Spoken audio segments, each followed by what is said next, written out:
పాడేరు నియోజకవర్గం నుంచి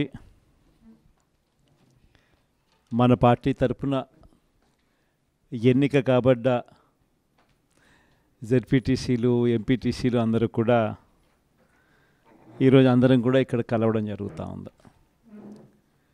దాదాపుగా 85 చోట్ల పాడేరు నియోజకవర్గంలో ఈ ఎన్నిక జరిగితే మన పార్టీ తరపు నుంచి 57 స్థానాలు మనం గెలిచాం. ఈరోజు మామూలుగా అయితే ఈ ఓవరాల్ ఎమ్మెల్సీ స్థానాలు కూడా ఏదైతే జరుగుతూ ఉందో, పోటీ జరుగుతూ ఉందో, ఇందులో మామూలుగా అయితే ఎవరు తెలుగుదేశం పార్టీ పోటీ పెట్టకూడదు. నైతిక విలువలు ఉన్న ఏ పార్టీ అయినా పోటీ పెట్టకూడదు. ఎందుకంటే 600 చిల్లర స్థానాలు మనం గెలిచినాం. వాళ్ళు గెలిచింది కేవలం 200 చిల్లర స్థానాలు వాళ్ళు గెలిచినారు. మనకు వాళ్ళకు మధ్య తేడా దాదాపుగా 387 స్థానాలు వాళ్ళకు మనకు తేడా ఉంది.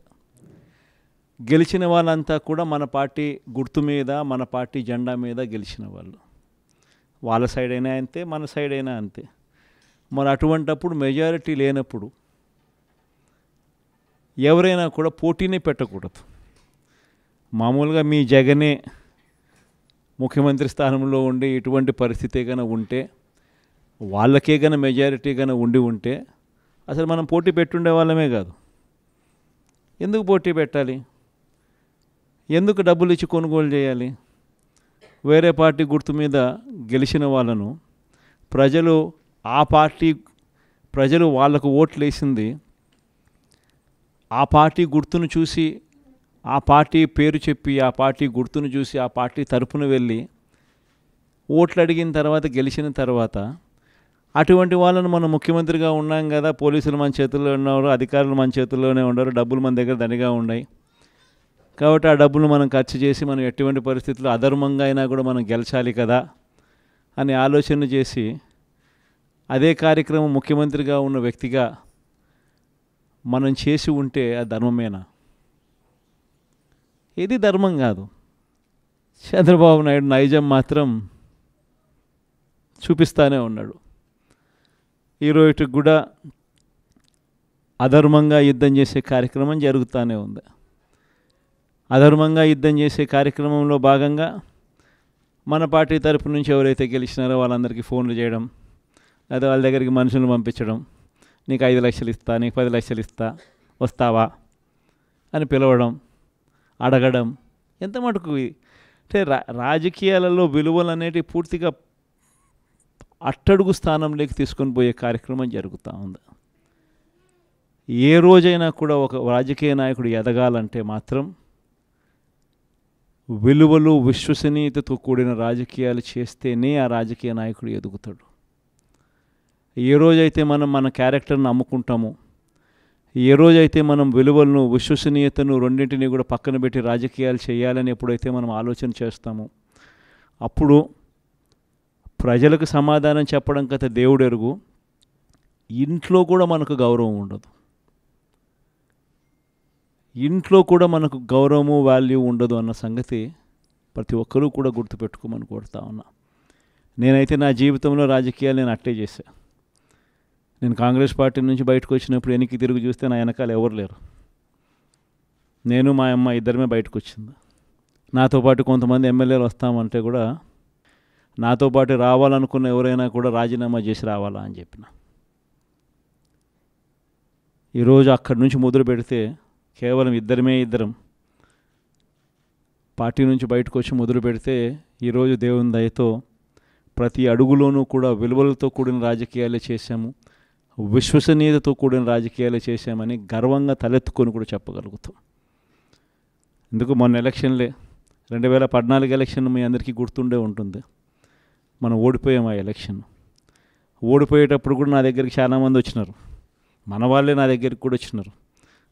మన మంచి కోసమే చెప్పారు, నా మంచి కోసమే చెప్పారు. అన్న చంద్రబాబు నాయుడు ఇష్టం వచ్చినట్టు అబద్ధాలు ఆడుతూ ఉన్నాడు, రైతులకు రుణమాఫీ అంటూ ఉన్నాడు, మహిళలకు రుణమాఫీ అంటూ ఉన్నాడు, ఇంటింటికి ఉద్యోగం అంటున్నాడు, ఉద్యోగం ఇకపోతే 2000 అంటున్నాడు, ప్రతి ఒక్కరికి 3 సెంట్ల స్థలం అంటూ ఉన్నాడు. ఈయన చంద్రబాబు నాయుడు అంటా ఉన్నాడన్నా, మనం కూడా అనకపోతే ఎట్టా, మనం కూడా రైతులకు రుణమాఫీ చేయకపోతే చేస్తామని చెప్పకపోతే ఎట్టా, ఫస్ట్ చెప్పేసేయండి నా, మళ్ళీ సంగతి మళ్ళీ చూస్తాము అని నాతో కూడా చెప్పినారు. కానీ చెయ్యలేనిది, జరగనిది చెప్పడానికి మీ జగన్ ఇష్టపడలా, అబద్ధం చెప్పలా. అబద్ధం చెప్పనందుకు ఆ ఎన్నికల్లో మనం ఓడిపోయినాం. ఆ ఎన్నికల్లో మనం ఓడిపోయి ప్రతిపక్షంలో కూర్చున్నాం. దాని తర్వాత చంద్రబాబు నాయుడు పరిపాలన చేశాడు. అడ్డగోలుగా ఆయన చెప్పినవన్నీ అబద్ధాలు అని చెప్పి ప్రజలందరూ కూడా నమ్మేట్టుగా, ప్రజలందరికీ కనిపించేట్టుగా చంద్రబాబు నాయుడు అనే వ్యక్తి ప్రజలను మోసం చేశాడు అన్నది తెలిసేట్టుగా ఆ తర్వాత 2019 ఎన్నికలు వచ్చేసరికి ఏకంగా చంద్రబాబు నాయుడు అనే వ్యక్తికి డిపాజిట్లు కూడా దక్కని అందువనమైన పరిస్థితులకి పోయాడు. 2019లో మనం అధికారంలోకి వచ్చినాం. మన మేనిఫెస్టోలో చెప్పింది ఏది కూడా పలాని మాట చెప్పినామనంటే ఒక్క మాట కూడా తప్పకుండా మొట్టమొదటిసారిగా రాజకీయాలలో విలువలంటే ఏమిటి, విశ్వసనీయత అంటే ఏమిటి అనే పదానికి మనం అర్థం తీసుకొస్తూ అడుగులు వేసాం మొట్టమొదటిసారిగా. ఇంతకుముందంతా మేనిఫెస్టో అంటే చెత్తబుట్టలో వేసే డాక్యుమెంట్. మొట్టమొదటిసారిగా మేనిఫెస్టో అంటే చెత్తబుట్టలో వేసే డాక్యుమెంట్ కాదు. మేనిఫెస్టో అని అంటే ఒక బైబిలు, ఒక భగవద్గీత, ఒక ఖురాన్ అని చెప్పి మొట్టమొదటిగా నిర్వచనం మారుస్తూ చెప్పిన ప్రతి మాట కూడా నెరవేర్చాం. ఒక 10% జనాభాలు మాత్రం చంద్రబాబు నాయుడు మోసాన్ని నమ్మారు. చంద్రబాబు నాయుడు క్యాంపెయినింగ్ ఇంటింటికి పోయినప్పుడు వాళ్ళ ఎమ్మెల్యేలు చేసిన క్యాంపెయిన్ పిల్లలు కనపడితే నీకు 15,000, నీకు 15,000, నీకు 15,000, నీకు 15,000 సంతోషమా అని అడిగే క్యాంపెయిన్. వాళ్ళ అమ్మ కనపడితే నీకు 18,000 సంతోషమా అని అడిగే క్యాంపెయిన్. వాళ్ళ ఇంట్లో ఇంకొక ఆడవాళ్ళు కనపడితే నీకు మళ్ళీ 18,000 సంతోషమా అని అడిగే క్యాంపెయిన్. వాళ్ళ ఇంట్లో ముసలోళ్ళు ఎవరైనా బయటకు వస్తే నీకు నెలకు 4,000 పెన్షన్ సంతోషమా అని అడిగే క్యాంపెయిన్. ఈ క్యాంపెయిన్తో, ఈ మోసంతో, ఈ ఆశతో ఓ 10% జనాదులు మన దగ్గర నుంచి దూరం అయ్యారు.